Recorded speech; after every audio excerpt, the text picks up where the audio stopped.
আপনারা নিজেরা ক্ষমতার জন্য একটা আন্দোলন করতেন, আমরা দেখতাম আপনারা কতটা পারেন। ছাত্ররা কিন্তু এগুলো বলতেছে এবং সামনে এই প্রশ্নগুলো কিন্তু আরও অনেক প্রবল হবে। এবং তাদের যে কিংস পার্টি বলা হচ্ছে, মানে পুরো রাষ্ট্রীয় পৃষ্ঠপোষকতায়, রাষ্ট্রীয় প্রণোদনায় একটা দলকে গঠন করে দেওয়া হচ্ছে এবং পাবলিকের জায়গা থেকে তাদের কিন্তু এই সমস্ত কাজের হিসাব চাওয়া হচ্ছে যে ভাই আপনাদের আয়ের উৎস কী। ওনারা কিন্তু সঠিক কোনো উত্তর দিতে পারতেছেন না, আমাদের আয়ের উৎস কী। এই প্রশ্নগুলো তো উঠবে। কেন উঠতেছে তাদের আয়ের উৎস নিয়ে প্রশ্ন? কারণ এই যে বিভিন্ন কোটা 5 আগস্টের পরে চালু হলো, কী কোটা? উপদেষ্টা কোটা, তারপরে হলো সমন্বয়ক কোটা, তারপরে বিভিন্ন সংস্কার কমিটিতে ছাত্র প্রতিনিধি কোটা। যে এই প্ল্যাটফর্মকে কোনো রাজনৈতিক কাজে ব্যবহার করতে দেওয়া হবে না, হ্যাঁ এটা নিরপেক্ষ থাকবে, এখান থেকে কোনো রাজনীতি করা হবে না। এগুলো তো কোড আনকোড, আপনারা তাদের পিছনের টাইম লাইনগুলোতে জানেন, এগুলো তো তারা মুছে ফেলতে পারবে না। এগুলো মুছে ফেললে তাদের নিজেদের রাজনৈতিক ইতিহাসে মুছে যাবে। এখন তারা একই মুখে, একই পেজে, একই আইডিতে তারা এখন রাজনৈতিক প্রচার প্রচারণার কাজ করতেছে। একই ব্যক্তিরা যারা কিছুদিন আগেও ঢাকা বিশ্ববিদ্যালয়ে বলতো যে তারা ছাত্র রাজনীতি চায় না, একই ব্যক্তিরা যারা অন্য অন্য ছাত্র সংগঠনের নেতাদেরকে তারা বিশ্ববিদ্যালয়ে প্রবেশ করলে তাদের উপরে মব ক্রিয়েট করতো, ছাত্র সংগঠনগুলোর বিরুদ্ধে তারা মিছিল করতো, তারাই এখন রাজনৈতিক দল খুলে বসতেছে, পদ নিতেছে, রাজনীতি করতেছে। যারা বলতো আমরা লেজির ভিত্তিক ছাত্র রাজনীতি চাই না, তাদেরকে দেখা যাচ্ছে পেশি শক্তি কালো টাকার রাজনীতি চাই না, তাদেরকে দেখা যাচ্ছে যে মানে মধুর ক্যান্টিনে এসে রাজনৈতিক দলের ঘোষণা দিয়ে এমন মারামারি কামড়াকামড়ি শুরু করেছে যা ছাত্রলীগও করে নাই। আমরা দেখলাম, মানে আমরা বলতাম যে আক্ষরিক করতে কামড়াকামড়ি ক্ষমতার জন্য, অর্থের জন্য, তারা সত্যি সত্যি দেখলাম তারা কামড়াকামড়ি করতেছে। নারী সদস্য তাদেরই সহযোগিতা তাদেরকে কামড়াইতেছে। আর সবচেয়ে যে জিনিসটা খুবই মানে দৃষ্টিগত হয়েছে, মনে হয়েছে কামড়াকামড়ি করলো তারা নিজেরা, কামড়াকামড়ি করলো তাদের ক্ষমতার জন্য, তাদের মানে ক্ষমতার প্রতিযোগিতার জন্য। পাবলিক বিশ্ববিদ্যালয়ে যারা এসেছিল তাদের সংগঠন, তারা ঢাকা বিশ্ববিদ্যালয়ের শিক্ষার্থীদেরকে গালি দিচ্ছে। ঢাকা বিশ্ববিদ্যালয়ে যারা, তারা প্রাইভেটের শিক্ষার্থীদেরকে গালি দিচ্ছে। এটা তো ঢাকা বিশ্ববিদ্যালয় বা প্রাইভেটের শিক্ষার্থীদের কোনো সমস্যা না, এটা হলো আপনাদের সমস্যা। আপনারা যে নতুন বন্দোবস্ত, আপনাদের নতুন বন্দোবস্তের আপনারা কোনো স্ট্যান্ডার্ড দাঁড় করাতে পারেন নাই, এটা আপনাদের নিজেদের সমস্যা। দেখেন, ওনারা প্রথমে অনেকে উপদেষ্টা হয়ে গেলেন যে দেশ চালাবেন নিরপেক্ষভাবে, আবার অনেকেই বিভিন্ন দায়িত্ব নিলেন। সার্জিস সাহেব যে পদত্যাগ করলেন, উনি কেন পদত্যাগ করেছেন এখন তো বুঝতে পারতেছেন যে উনি রাজনীতি করবেন বিধায় পদত্যাগ করেছেন। আপনি রাজনীতি করবেন বিধায়, আপনি তো রাজনীতি করতেন, আপনি তাহলে কেন এরকম একটা নিরপেক্ষ দায়িত্ব পালন করতে গেছিলেন? আপনি কেন গেছিলেন সেই কাজটা করতে? তাহলে আপনি সেটার ক্ষতি করলেন না। আবার যারা উপদেষ্টা হয়েছেন দেশ চালাবেন নিরপেক্ষভাবে, তারা এখন পদত্যাগ করে রাজনৈতিক দল গঠন করতেছে। দেখেন, বাংলাদেশের ইতিহাসে ইন্টারিম গভর্নমেন্ট বা তত্ত্বাবধায়ক সরকার যারাই এসেছেন তারা কিন্তু ইমিডিয়েটলি কোনো রাজনৈতিক দলে অংশগ্রহণ করেছেন বলতে পারবেন? করেন নাই। তারা কিন্তু ইমিডিয়েটলি কোনো রাজনৈতিক উদ্যোগ নেয় নাই নিরপেক্ষতার জায়গাটাকে বজায় রাখার জন্য। আর ইনারা মানে তাদের যে টাইম শেষ হওয়ার পরে তো দূরে থাক, টাইমের ভিতরেই ওনারা রাজনৈতিক দল গঠন করতেছে। অথচ এতদিন অন্যান্য রাজনৈতিক দল, রাজনৈতিক শক্তিগুলোকে সুকৌশলে রাষ্ট্র পরিচালনার অংশীদারিত্ব থেকে ওনারা দূরে রেখেছেন, নিজেরা রাজনৈতিক দল গঠন করবে এই জন্য। সুতরাং বাংলাদেশের মানুষকে, তরুণ প্রজন্মকে এত বোকা ভাবলে হবে না। হ্যাঁ, তাদেরকে আপনারা যা বুঝাবেন তাই বুঝবে, সেটা এরকম না। ইতিমধ্যে বিভিন্ন জায়গা থেকে প্রশ্ন উঠছে যে যদি ক্ষমতায় আপনারা যাবেন, ক্ষমতার জন্যই আপনাদের এত আয়োজন, তাহলে কেন ছাত্রদের সেন্টিমেন্টকে আপনারা ব্যবহার করলেন? এক হচ্ছে এই সরকার এখন তুমুলভাবে বিতর্কিত, তুমুলভাবে সমালোচিত, তাদের যে দায়িত্বগুলো পালন করার কথা করতে পারছে না। দেশের দ্রব্যমূল্যের ঊর্ধ্বগতি এবং দেশে যে আমাদের আইন শৃঙ্খলা পরিস্থিতির চরমভাবে অবনতি, এবং আমাদের যারা উপদেষ্টারা আছেন তাদের যে বিতর্কিত কর্মকাণ্ড এবং নতুন রাজনৈতিক দল গঠন করে সেখানে সরকারের পৃষ্ঠপোষকতা গ্রহণ করা, সেটার সমালোচনা, এইসব কিছুকে ঢাকা এলো তাদের একটা উদ্দেশ্য, এই কোটা ব্যবস্থা চালু করা। আরেকটা উদ্দেশ্য হচ্ছে যে আমরা একটা ব্যবস্থা চালু করলাম, তরুণ প্রজন্ম যারা আছেন এই আহত শহীদ পরিবারের, তারা আসেন, আপনারা যদি আমাদের সাথে রাজনীতি করেন, আপনারা যদি আমাদেরকে আগামীতে ভোট দেন, আমাদের সাথে ভোটের ক্যাম্পেইনিং করেন, তাহলে আপনাদেরকে কোটা দেবো। এটা হলো তাদের মূল উদ্দেশ্য, যেটা আপনারা সামনে কিন্তু বুঝতে পারবেন। এবং এটা আমার মুখের কথা না, আপনারা যারা আহত হয়েছে, যারা শহীদ পরিবারে রয়েছে, তাদের কাছে যান, তাদেরকে জিজ্ঞেস করেন তারা কি উত্তর দেয়। 6 মাস এই শহীদ পরিবারের পুনর্বাসনের জন্য লাগার কথা, যারা আহত হয়েছে তাদেরকে বিদেশে পাঠানো, উন্নত চিকিৎসার ব্যবস্থা করা, এই জন্য কি এই 6-7 মাস লাগার কথা? কখনোই লাগার কথা না। কিন্তু এত ডিলে করা হচ্ছে এই জন্য তারা এখন বলতেছে যে আমরা তো প্রথমে বুঝি নাই যে তারা কেন ডিলে করতেছে। আমাদেরকে বলা হতো যে আসেন, আমরা আপনাদেরকে এই ডকুমেন্ট নিয়ে আসেন, আপনাদেরকে আমরা টাকা দেবো। সহযোগিতা দেবো। কালকে আবার বলে এই প্রোগ্রামে আসেন, এখানে একটু কথা বলে যান। পরশু দিন আবার ওইখানে ডাকে যে আসেন, এখানে আপনার একটা সংহতি জানায় যান। তারা যে এতদিন এইভাবে করে করে লেন্দি করে আমাদেরকে তাদের রাজনৈতিক দল গঠন করবে, রাজনৈতিক অ্যাডভার্টাইজমেন্টের জন্য আমাদেরকে ব্যবহার করছে, এটা আমরা এখন বুঝতে পারতেছি। এবং তাদের এই চিকিৎসাটাকে আরো বিলম্বিত করা হবে, হ্যাঁ, শহীদ পরিবারদের আর্থিক সহায়তা দিতে আরো বিলম্বিত করা হবে এই তাদের রাজনৈতিক অ্যাডভার্টাইজমেন্টের জন্য। আমরা চ্যালেঞ্জ করে বলতেছি যে আমাদেরকে দায়িত্ব দেন, আমরা 1 মাসের ভিতরে সকল শহীদ পরিবারের পুনর্বাসনের ব্যবস্থা করব। 1 মাসের ভিতরে এই যারা আহতরা আছেন, চিকিৎসা পাচ্ছেন না, আমরা তাদের প্রত্যেকেরই সুচিকিৎসার ব্যবস্থা করব, সেরকম কোনো অভিযোগ থাকবে। আমরা চ্যালেঞ্জ করে বলতেছি, কারণ ওনাদের যে মূল কাজ ছিল আওয়ামী লীগকে নিষিদ্ধ করা, তাদের রাজনৈতিক কর্মকাণ্ডকে নিষিদ্ধ করা, আগামী নির্বাচনে তারা যেন অংশগ্রহণ করতে না পারে, ফ্যাসিবাদী ব্যবস্থার বিলুপ করা, রাষ্ট্রের ব্যবস্থার গুণগত সংস্কার করা, সবাইকে সাথে নিয়ে ঐক্যবদ্ধভাবে রাষ্ট্র পুনর্গঠনের কাজ করা, এগুলোকে না করে ওনারা করতেছেন রাজনৈতিক দল। এই কারণে এই জিনিসগুলো হচ্ছে না। অবভিয়াসলি এটা দেশের জনগণের সাথে দ্বিমুখী আচরণ করা।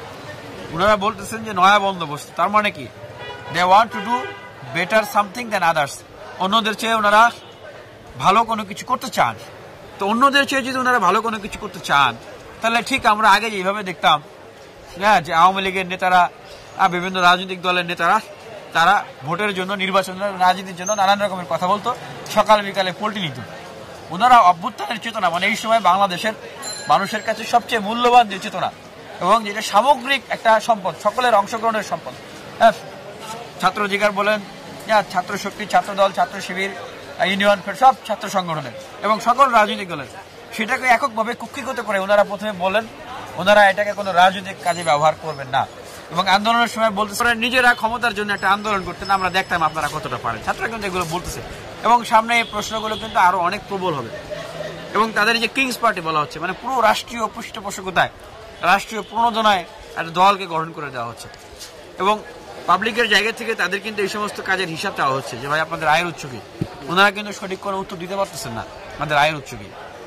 এই প্রশ্নগুলো তো উঠবে। কেন উঠতেছে তাদের আয়ের উৎস নিয়ে প্রশ্ন? কারণ এই যে বিভিন্ন কোটা 5 আগস্টের পরে চালু হলো, কি কোটা? উপদেষ্টা কোটা, তারপরে হলো সমন্বয় কোটা, তারপরে বিভিন্ন সংস্কার কমিটিতে ছাত্র প্রতিনিধি কোটা, এই সমস্ত কিছু কোটা চালু করে ওনারা কি করলেন? প্রথমে নিরপেক্ষতার কথা বলেও পরবর্তীতে ওনারা কিন্তু তাদেরকে তাদের রাজনৈতিক কর্মকাণ্ডে যুক্ত করতেছেন।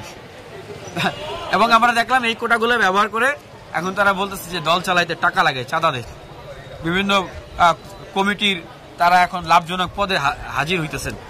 এটা বললাম, এটাই তো বোঝা যাচ্ছে যে তারা আসলে এই যে মানে অভ্যুত্থানকে কুক্ষিগত করে, হ্যাঁ, তারা যে কোটা পদ্ধতি চালু করে তারা যে এখন নিজেরা রাজনৈতিক দল গঠন করতেছে, এটার আসলে উদ্দেশ্য ক্ষমতার মোহ, অর্থের মোহ, যেটা এখন অন্যান্য ছাত্রদের কাছে বা সাধারণ মানুষের কাছে একটা বিতর্কের জন্ম দিয়েছে। অবশ্যই তরুণরা রাজনীতিতে আসবে, তরুণরা রাজনীতি করবে, এটা সবাই চায়, কিন্তু ন্যাচারালি জবাবদিহিতার জায়গা থেকে এইভাবে করে রাষ্ট্রীয় পৃষ্ঠপোষকতায় এবং রাজনৈতিক প্রতারণা করে আসবে, এটা অন্যরা চায়। আমরাও চাই তরুণরা রাজনীতি করবে, যারা এই সময় 18-24 এই সময় আন্দোলন করেছে, তরুণরা মানুষের কাছে পরিচিত হয়েছে, এরাই তো ভবিষ্যতে বাংলাদেশকে চালাবে। 71-এর মুক্তিযোদ্ধারা যারা অংশগ্রহণ করেছেন, পরবর্তী আন্দোলনের নেতৃত্ব দেন, তারা দেশে এখন নেতৃত্ব দিচ্ছেন। এই সময় এই প্রজন্ম ভবিষ্যতে নেতৃত্ব দেবেন। কিন্তু এইভাবে করে ওনারা যদি নিজেদেরকে নষ্ট করে দেন, পুচিয়ে ফেলেন মানুষের কাছে, তাহলে এটা তো একটা হতাশার জায়গা হয়ে থাকবে। আসলে এদের রাজনীতি নিয়ে উৎস কি, আপনার কি মনে হচ্ছে? একটু বলবেন যে এদের জনগণ কি এদের ভোট দিবে আদৌ? জনগণ ওনাদেরকে ভোট দিবে কিনা এটা আপনি জনগণের কাছে জিজ্ঞেস করেন, জনগণ তাদেরকে নিয়ে কি ধরনের প্রশ্ন করতেছে। প্রথম ছাত্র সংগঠনের ঘোষণার দিন যে বাস্তবিক কামড়াকামড়ি জনগণ দেখেছে, সে জায়গা থেকেই আমার মনে হয় যে সবাই বুঝে গেছে যে নতুন বন্দোবস্তের কথা বলা হলেও ঠিক যে ছাত্রলীগ স্টাইল, মানে কি ওই নতুন বোতলে পুরাতন মত, এবং রাজনৈতিক দল ঘোষণার ক্ষেত্রে যে রাষ্ট্রীয় পৃষ্ঠপোষকতা এবং ডাইরেক্টলি প্রমাণিত হয়ে আসলো, এবং তারা এখনো তাদের অর্থের উৎসগুলো বা জবাবদিহিতাগুলো মানুষের কাছে পরিষ্কার করতেছে না। মানুষের কাছে থেকে প্রশ্নগুলো আসতেছে, আরো যে প্রশ্নগুলো আসতেছে যে আপনাদের লক্ষ্য কি, উদ্দেশ্য কি, আপনারা কি করতে চান, আপনাদের অংশীজনরা এখনো ক্ষমতায় আছে, তারা তো ক্ষমতায় আছে, আপনারা আবার দল গঠন করলেন, আবার এই সরকার অধীনে যদি নির্বাচন হয় তাহলে সেই নির্বাচনটা নিরপেক্ষ হবে কেমনে? এই সরকার তো নিরপেক্ষ না, তারা দল করতেছে, তাহলে তারা আবার এই সংস্কার, যে রাষ্ট্রের ভারসাম্য নিরপেক্ষতার জন্য যে সংস্কার, সেগুলো আবার কোন নৈতিকতার জায়গা থেকে বাস্তবায়ন করবে? এই প্রশ্নগুলো তো জনগণ করতেছে। এগুলোর উত্তর দিয়েই আসলে তাদেরকে নির্বাচনী মাঠে যাইতে হবে। আমরা যেই বৈষম্যমূলক কোটা ব্যবস্থা বিলুপ্ত করার জন্য সেই 18 সাল থেকে এই 24 পর্যন্ত এত লড়াই করলাম, এত সংগ্রাম করলাম, এত জীবন দিলাম। আমরা দেখলাম যে একটা প্রজ্ঞাপনের মাধ্যমে এই আবার কোটা ব্যবস্থার পুনর্বহাল করা হলো। বিভিন্ন শিক্ষা প্রতিষ্ঠানে, বিশেষ করে প্রাইমারি এবং হাই স্কুলে 5% কোটা মুক্তিযুদ্ধের সন্তান নাতি নাতিদের জন্য যেটা ছিল, সেইখানে জুলাই গণ অভ্যুত্থানে যারা আহত হয়েছেন, শহীদ হয়েছেন, তাদের পরিবারকে সেখানে সংযুক্ত করা হলো। তাহলে এটা কি আমরা নিজেদের সাথে নিজেরা প্রতারণামূলক একটা কাজ হলো না? এখন ওনারা যে এই কোটা চালু করলেন, কার সাথে আলোচনা করে চালু করলেন? যে ছাত্ররা আন্দোলন করেছে, লড়াই করেছে, যে ছাত্র সংগঠনগুলো রয়েছে, কারোর সাথে তো আলোচনা করে এটা করে নাই। ঠিক শেখ হাসিনা যে স্টাইলে এরকম সিদ্ধান্ত নিতে, ওনারাও একই স্টাইলে এরকম সিদ্ধান্ত নিতেন। মূলত আমরা কি বলতাম, কিছুদিন আগেও তো আমরা এই বক্তব্য দিয়েছি যে যারা মুক্তিযুদ্ধ করেছেন তাদের সন্তান, তাদের নাতি নাতনি বাংলাদেশের সর্বোচ্চ সম্মানের জায়গায়, তারা সম্মানিত ব্যক্তি, তাদেরকে রাষ্ট্রের যত রকমের সুযোগ সুবিধা দেওয়া দরকার সব দেন, কিন্তু এই বৈষম্যমূলক কোটা দিয়ে তাদেরকে সুবিধা দিতে হবে, এটা আমরা মেনে নেব না। এটা দিয়ে ডিসক্রিমিনেশন করা হয়। তাহলে ঠিক একইভাবে এখন যারা শহীদ হয়েছে, যারা আহত হয়েছেন, যেখানে আমরা প্রত্যেক শহীদ ভাই বোনদের জন্য তাদের পরিবারকে যেন 1 কোটি করে টাকা দেওয়া হয়, আমরা সেটা দাবি জানাচ্ছি, এবং তাদের পুনর্বাসনের ব্যবস্থা করা হয়, এবং আহতদের 50 লক্ষ করে টাকা দেওয়া হয়, তাদের পুনর্বাসনের ব্যবস্থা করা হয়। সেগুলো আপনারা না করে, তাদের চিকিৎসার ব্যবস্থা আপনারা সেগুলো না করে সেখানে আমাদের শহীদ ভাইয়ের এখনো তারা শহীদ হচ্ছেন হাসপাতালে, আমরা খবর পাচ্ছি, মারা যাচ্ছেন চিকিৎসার অভাবে। তারা এখনো দেখা যাচ্ছে যে প্রধান উপদেষ্টার বাসভবনের সামনে তারা আহাজারি করতেছেন, রাস্তাঘাট তাদেরকে অবরোধ করতে হচ্ছে, বিভিন্ন অধিদপ্তর দপ্তরে গিয়ে তাদেরকে কান্নাকাটি করতে হচ্ছে। সেগুলোর খোঁজ বালাই নাই, আপনারা কোটা ব্যবস্থা পুনর্বহাল করলেন। তা আমরা মানুষের সাথে একটা জিনিস মানুষের কাছে উন্মোচন করেছি যে ওনারা এই যাবতীয় যা কিছু করছেন, ওনাদের একটা রাজনৈতিক উদ্দেশ্য, এজেন্ডা নিয়ে করছেন, যেটা ইতিমধ্যে কিন্তু ডিসক্লোজড, সবাই জেনে গেছে যে ওনারা রাজনৈতিক দল প্রকাশ করে ফেলেছেন রাজনৈতিক উদ্দেশ্যের জন্য। এখন ঠিক এই কোটা ব্যবস্থা যেটা চালু করছেন, আওয়ামী লীগ ঠিক যেইভাবে কোটা চালু করেছিল, এবং এই কোটা দিয়ে তারা কেবলমাত্র তাদের সাথে যারা রাজনীতি করবে, তাদেরকে যারা ভোট দিবে, তাদের মিটিং মিছিল করবে, এবং প্রশাসনে যারা তাদের পারপাস সার্ভ করবে, বিভিন্ন জায়গায় তাদের পারপাস সার্ভ করবে, তাদেরকে কিন্তু এই কোটা ব্যবস্থা দেওয়া হতো। মুক্তিযোদ্ধা কিন্তু আওয়ামী লীগ করে না, তাহলে কিন্তু তাদেরকে এভাবে করে কিন্তু এই কোটা ব্যবস্থায় সুযোগ সুবিধাগুলো দেওয়া হতো না, বরঞ্চ উল্টো তাদেরকে আরো নিগৃহীত করা হতো, যেগুলো আপনারা অহরহ দেখেছেন। ঠিক একইভাবে এই সময় এই কোটা দেওয়ার উদ্দেশ্য দুইটা।